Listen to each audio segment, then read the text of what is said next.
In this question, you have to identify that zygotic meiosis is characteristic of life cycle of which organism?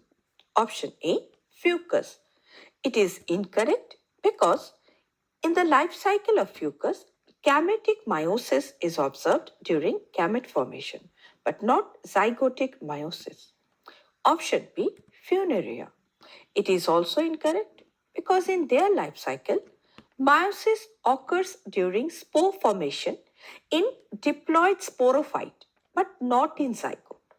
Option C, Chlamydomonas. Now, certain species of Chlamydomonas exhibit zygotic meiosis.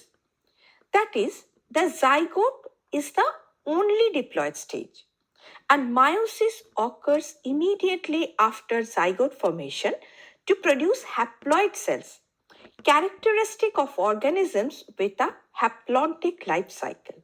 Hence, it is the correct option. Option D, Merchantia.